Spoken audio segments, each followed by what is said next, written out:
Oke. Assalamualaikum warahmatullahi wabarakatuh. Sebelumnya, perkenalkan kami dari kelompok 1 akan presentasikan materi yang telah kami bahas, yaitu mengenai proses costing. Sebelum itu, izinkan kami memperkenalkan diri. Next. Saya Dandi Mariski dengan NIM akhir 010. Saya Satrio Wicaksono dengan NIM belakang 073. Saya Dimas Anugrah dengan NIM akhir 001. Nah, untuk materi selanjutnya akan dijelaskan oleh rekan saya. Perbandingan antara perhitungan harga pokok pesanan dan harga pokok proses. Yang pertama ada harga pokok pesanan, yaitu digunakan dalam industri yang memproduksi barang secara massal dan berkesinambungan dalam satu atau beberapa proses produksi. Seperti contohnya ada industri manufaktur khusus, konstruksi, percetakan, bengkel, dan lain-lain. Yang kedua ada harga pokok proses, yaitu digunakan dalam industri yang memproduksi barang atau jasa berdasarkan pesanan tertentu di mana setiap pesanan atau proyek memiliki spesifikasi yang berbeda, seperti contoh industri kimia, tekstil, makanan, dan lain-lain. Untuk karakteristik umum harga pokok pesanan. Harga pokok pesanan memiliki karakteristik yaitu produksi berdasarkan pesanan, yaitu setiap produk atau jasa diproduksi berdasarkan pesanan khusus dari pelanggan. Lalu setiap pesanan memiliki spesifikasi yang berbeda. Yang kedua, pencatatan biaya untuk setiap pesanan, yaitu biaya bahan baku, tenaga kerja langsung, dan overhead dialokasikan langsung ke pesanan tertentu. Lalu setiap pesanan memiliki lembar biaya pesanan terpisah yang digunakan untuk mencatat semua biaya yang terkait dengan pesanan tersebut. Yang ketiga, jumlah produksi terbatas, yaitu biasanya digunakan dalam produksi yang berjumlah terbatas atau produksi yang tidak rutin. Lalu produk yang dihasilkan tidak seragam dan dibuat sesuai permintaan spesifik. Yang keempat, kontrol biaya individu, yaitu biaya setiap pesanan dapat dihitung dan dianalisis secara individual. Yang kelima ada sesuai untuk produksi yang disesuaikan, yaitu sangat cocok untuk industri yang membutuhkan modifikasi produk seperti manufaktur custom, percetakan, konstruksi, atau produksi film. Lanjut ke harga pokok pesanan. Yang pertama ada produksi berkesinambungan dan massal, yaitu digunakan dalam industri yang memproduksi barang secara terus-menerus atau dalam jumlah besar dengan produk seragam. Yang kedua ada pencatatan biaya berdasarkan proses, yaitu biaya dialokasikan berdasarkan proses atau departemen produksi, bukan per pesanan. Yang ketiga ada jumlah produksi besar, yaitu digunakan dalam produksi yang menghasilkan barang dalam jumlah besar dan produk yang sama atau bisa disebut homogen.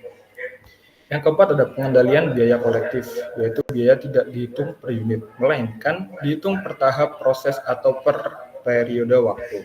Yang terakhir yaitu sesuai untuk produksi standar, yaitu cocok untuk industri dengan proses produksi massal seperti industri kimia yang tadi saya jelaskan, farmasi, makanan, tekstil, dan lain-lain. Persamaan antara perhitungan harga pokok pesanan dan harga pokok proses. Untuk tujuan perhitungan yaitu baik metode harga pokok pesanan maupun harga pokok proses bertujuan untuk menghitung biaya produksi per unit produk. Kedua metode ini digunakan untuk menentukan nilai persediaan, menetapkan harga jual, dan menganalisis profitabilitas produk. Yang kedua, penggunaan biaya produksi utama. Kedua metode menggunakan 3 elemen biaya produksi yang sama, yaitu biaya bahan baku langsung, biaya tenaga kerja langsung, biaya overhead pabrik. Elemen-elemen biaya ini dikumpulkan dan dialokasikan ke produk untuk menghitung harga pokok produksi. Yang terakhir, periode perhitungan. Baik metode harga pokok pesanan maupun harga pokok proses umumnya menghitung biaya produksi dalam periode waktu tertentu, misalnya bulanan atau tahunan. Meskipun metode pesanan berfokus pada pesanan individu, perhitungan biaya tetap dilakukan dalam rentang waktu tertentu untuk tujuan pelaporan keuangan dan analisis kerja. Perbedaan antara perhitungan harga pokok pesanan dan harga pokok proses. Yang pertama ada metode pengumpulan biaya. Harga pokok pesanan biaya dikumpulkan untuk setiap pesanan atau batch produksi secara terpisah. Setiap pesanan memiliki kartu biaya sendiri. Untuk harga pokok proses, biaya dikumpulkan per departemen atau tahap produksi untuk periode tertentu, bukan per pesanan individual. Yang kedua, jenis produksi. Harga pokok pesanan cocok untuk produksi barang yang bersifat heterogen atau customized, di mana setiap pesanan mungkin berbeda. Untuk harga pokok proses, sesuai untuk produksi barang yang homogen atau standar dalam jumlah besar secara kontinu. Yang terakhir adalah perhitungan biaya per unit. Untuk harga pokok proses pesanan, biaya per unit dihitung dalam membagi total biaya pesanan dengan jumlah unit dalam pesanan tersebut. Untuk harga pokok proses, biaya per unit dihitung dengan membagi total biaya produksi selama periode tertentu dengan jumlah unit yang diproduksi dalam periode tersebut. Ini untuk perbedaan antara perhitungan yang saya jelaskan tadi, yaitu perhitungan harga pokok pesanan yang berbeda dikerjakan pada periode yang berbeda dan memiliki persyaratan produksi yang berbeda juga. Untuk perhitungan harga pokok proses, hanya satu jenis barang yang diproduksi secara terus-menerus atau jangka panjang semua unit produksi adalah identik. Yang kedua ada untuk biaya diakumulasikan per pesanan. Untuk perhitungan harga pokok proses, biaya diakumulasikan per departemen. Yang ketiga, perhitungan harga pokok pesanan biasanya biaya per unit dihitung per pesanan pada kartu biaya. Untuk perhitungan harga pokok proses, biaya per unit dihitung per departemen. Selanjutnya akan dijelaskan oleh rekan saya. Oke, selanjutnya saya akan menjelaskan yaitu aliran biaya dalam perhitungan harga pokok proses. Nah, di konsep dasar aliran biaya ini terdapat 4 konsep. Yang pertama itu biaya produksi. Biaya produksi ini sendiri terdiri dari biaya bahan baku, biaya tenaga kerja langsung, dan biaya overhead pabrik. Kedua, itu konsep departemen produksi. Nah, proses produksi ini dibagi menjadi beberapa departemen dan biaya dialokasikannya itu ke setiap departemen. Ketiga, itu unit ekuivalen.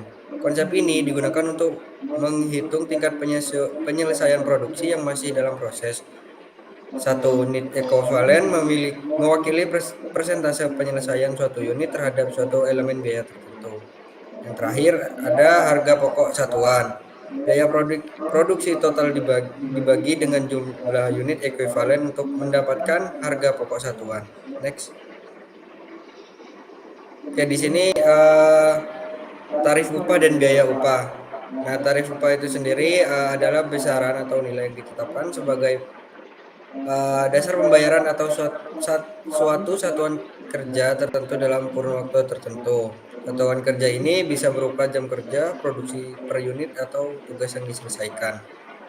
Nah, di sini ada contohnya, yaitu tarif upah per jam itu dibiayai 20.000 per jam, dan tarif upah per potong itu 500 perak per potong. Nah, intinya tarif upah adalah harga yang disepakati untuk setiap satuan kerja yang dilakukan oleh pekerja. Next. Nah, selanjutnya ada biaya upah.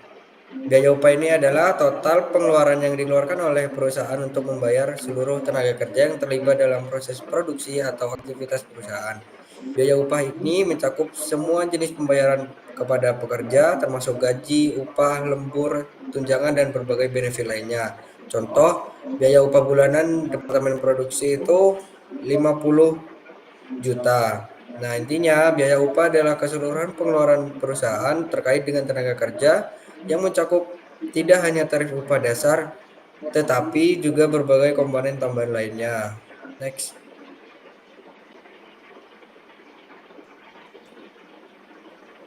Unit ekuivalen. Nah, pengertian dari unit ekuivalen itu yaitu konsep yang digunakan untuk menyamakan unit barang setengah jadi dengan barang jadi berdasarkan tingkat penggunaan bahan baku, tenaga kerja, dan overhead yang tengah digunakan untuk menghasilkan barang setengah jadi. Ini ada cara perhitungannya, yaitu terdapat 2 cara. Pertama itu FIFO, yaitu menghitung unit ekuivalen dan biaya per unit dalam periode tertentu. Kedua, rata-rata tertimbang, yaitu menghitung unit biaya periode saat ini dan sebelumnya. Ini ada caranya, yaitu unit ekuivalen sama dengan jumlah unit setengah jadi dikali persentase penyelesaian. Next. Oke, di sini ada contoh soal. PT sukses memproduksi barang melalui 2 departemen produksi, yaitu Departemen A dan Departemen B. Nah, data produksi ini dan data biaya untuk bulan Mei ini bisa dilihat di PPT, yaitu dari Departemen A dan Departemen B. Yang Departemen A ini dimasukkan dalam proses itu 1000 unit dan seterusnya sampai biaya overhead pabrik. Next. Ini ada cara penghitungan dari harga pokok produksi di Departemen A, unit ekuivalensi. Nah, jadi hasilnya itu jumlah biaya produksi Departemen A di bulan Mei 2015 itu 18,145. Next. Nah, ini laporan biaya produksi Departemen A. Jadi jumlah yang diproduksi itu 1000 unit. Next. Nah, biaya produksi yang dibebankan Departemen A itu jumlahnya itu 18,145 dan biaya per unitnya itu 18,5. Ini ada hasil dari jumlah biaya produksi Departemen A bulan Mei yaitu 18,145. Next. Nah, ini ada jurnal pencatatan biaya produksi Departemen A. Next. Kemudian ini ada perhitungan harga pokok produksi Departemen B yang hasilnya itu jumlah dari biaya produksi kumulatif Departemen B bulan Mei 2015 itu hasilnya 38,70. Next. Nah, ini ada laporan biaya produksi Departemen B.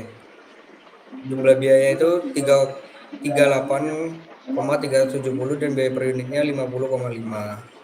Next.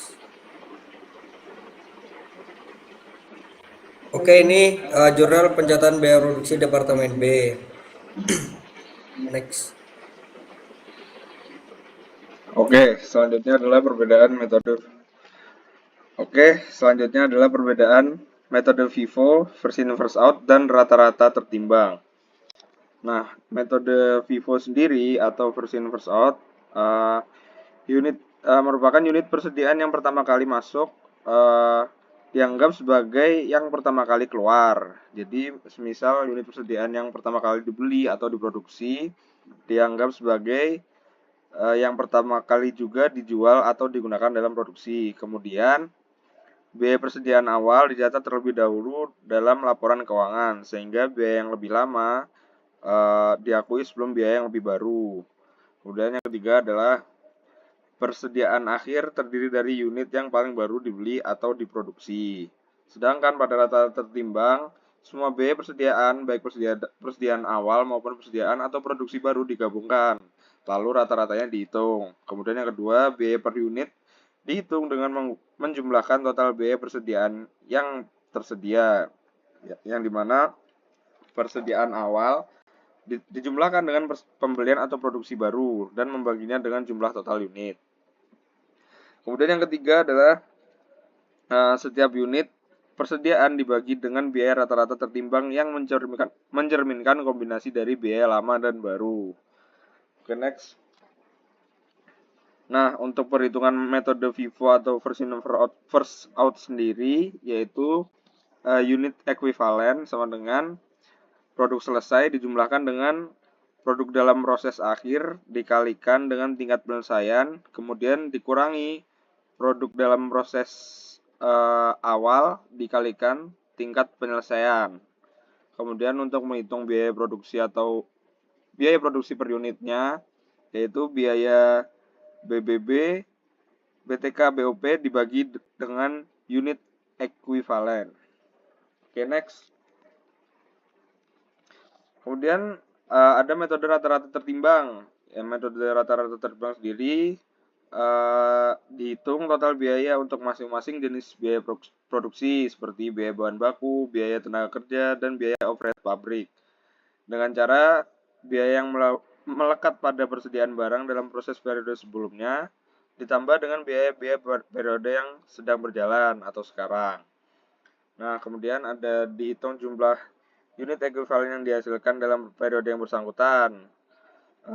Misal barang jadi yang ditransfer ke departemen berikutnya ditambah barang yang dalam proses akhir menurut unit ekuivalen. Harga pokok rata-rata kemudian dihitung berdasarkan total biaya dibagi jumlah unit ekuivalen. Next. Nah, contoh perhitungannya seperti berikut. Untuk perhitungan unit ekuivalen, itu dengan unit selesai dijumlahkan dengan persenan produk dalam proses akhir. Kemudian untuk perhitungan harga pokok per unitnya dengan cara biaya yang melekat di produksi dalam proses awal dijumlahkan dengan biaya pada periode sekarang, kemudian dibagi dengan unit ekuivalen. Oke, next. Baik, sebelumnya mungkin itu saja yang dapat kami sampaikan. Apabila ada kekurangan, mohon dimaafkan. Terima kasih. Wassalamualaikum warahmatullahi wabarakatuh.